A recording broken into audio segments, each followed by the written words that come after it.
Assalamualaikum warahmatullahi wabarakatuh. Saya atas nama Pipin Anggraini, kelas 5 PIC, Institut Agama Islam Al-Qadiri, Jember.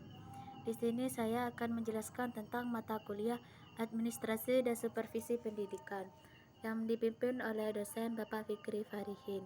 Baiklah, di sini saya akan menjelaskan tentang kepemimpinan. Pengertian kepemimpinan. Kepemimpinan diterjemahkan dari bahasa Inggris, yaitu leadership.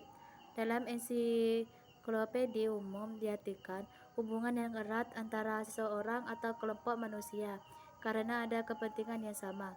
Hubungan tersebut ditandai oleh tingkah laku yang tertuju dan terbimbing dari pemimpin dan yang dipimpin.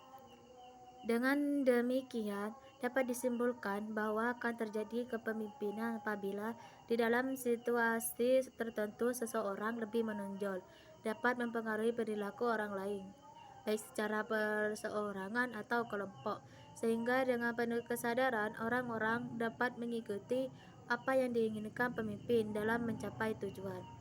Kepemimpinan pendidikan adalah suatu proses mempengaruhi, mengkoordinasi, dan menggerakkan perilaku orang lain, serta melakukan suatu perubahan ke arah yang lebih positif dalam mengupayakan keberhasilan pendidikan.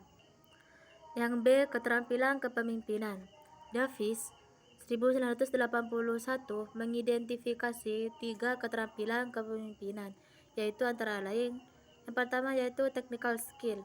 Diperlukan pemimpin agar ia mampu mengawasi dan menilai pekerjaan sesuai dengan keahlian yang digelutinya. 2. Human skill.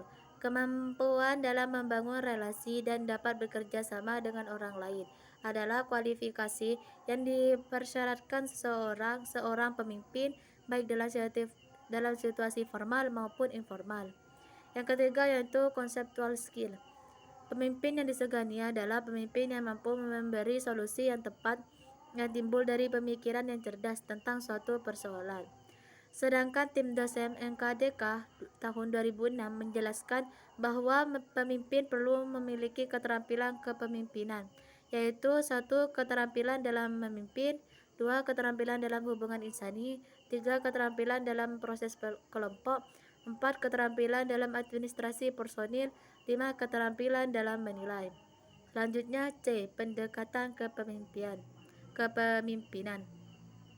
1. Pendekatan teori sifat kepemimpin. Pendekatan teori ini lebih menekankan pada ciri-ciri pribadi yang dimiliki oleh seorang pemimpin. Dasar pemikiran dari teori ini adalah keberhasilan seseorang yang ditentukan oleh sifat-sifat atau watak kualitas pribadi yang dimiliki seorang pemimpin. Pemimpin yang memiliki ciri kepemimpinan adalah seseorang yang memiliki kualitas diri yang baik tercermin dan sifat-sifat atau watak. Biasanya sifat yang diharapkan anggota dari pemimpinnya adalah cerdas, bijak, semangat, tanggung jawab, dan dapat dipercaya. 2. Pendekatan perilaku pemimpin. Pendekatan ini memandang bahwa kepemimpinan dapat dipelajari dari pola tingkah laku, bukan dari sifat-sifat pemimpin, karena sifat seorang kadang menipu penglihatan sehingga sulit diidentifikasi secara pasti. Seseorang menjadi pemimpin karena keadaan yang bersangkutan berada pada tempat dan situasi yang tepat, atau karena berbagai faktor seperti umur, pendidikan, pengalaman, serta latar belakang keluarga dan kekayaan. Menelaah perilaku kepemimpinan dapat diidentifikasi dari 2 aspek, yaitu dari fungsi kepemimpinan yang dijalankan dan gaya yang ditunjukkan. Selanjutnya 3. Manajemen dari Francis Likert. Sistem pemimpin mempunyai keputusan sendiri tentang pekerjaan dan memerintah anggota, melaksanakannya berdasarkan standar dan metode yang telah ditetapkan.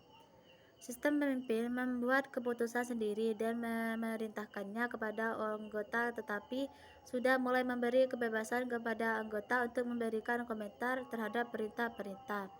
Sistem pemimpin mempunyai keputusan dan perintah setelah dilakukan diskusi. Pelaksanaan dapat dilakukan berdasarkan cara anggota sendiri, diberikan penghargaan untuk memotivasi kerja anggota. Sistem pemimpin telah melibatkan kelompok dalam kepemimpinannya. Anggota dipartisipasikan secara penuh dan diberi kepercayaan untuk bersama mengembangkan organisasi. 4. Kisi-kisi manajerial atau managerial grid dari Black and Moulton. Gaya kepemimpinan dapat berorientasi pada anggota organisasi dan pada produksi serta kombinasi antara kedua ekstrim. Black dan Moulton mengembangkannya dalam kisi-kisi manajerial, yaitu suatu diagram yang mengukur perhatian relatif seorang pemimpin terhadap manusia dan produksi. Yang kelima yaitu Study Ohistad. Penelitian ini mengidentifikasi dua kelompok pelaku yang mempengaruhi efektivitas kepemimpinan, yaitu struktur kepemimpinan yang berorientasi tugas dan pertimbangan berorientasi pada manusia. 3. Pendekatan kontingensi. Studi kepemimpinan yang disebut pendekatan kontingensi adalah studi kepemimpinan yang hakikatnya berusaha untuk memenuhi jawaban atau pertanyaan, bahwa yang membuat kepemimpinan itu efektif bukan hanya karena keberadaan pemimpinnya itu sendiri, tetapi variabel lain turut menentukan. Dan yang terakhir yaitu 4. Perubahan sosial dan gaya kepemimpinan. Perubahan sosial sebagaimana sifatnya yang abadi akan selalu terjadi dan pasti terjadi. Demikian pula halnya pada organisasi. Sebagai organisasi terbuka yang memiliki ciri kumpulan orang-orang yang bekerja secara sinergi untuk mencapai tujuan bersama, mengalami teori perubahan organisasi mulai dari orientasi, teknologi, struktur, dan manajemennya. Era desentralisasi adalah era perubahan yang memberikan peluang besar kepada para pemimpin yang mengembangkan nilai-nilai kepemimpinan. Pada era ini, berbagai tantangan dan ancaman yang datang silih berganti memerlukan keteguhan sikap dan kecerdasan menangkap peluang dan merancang masa depan.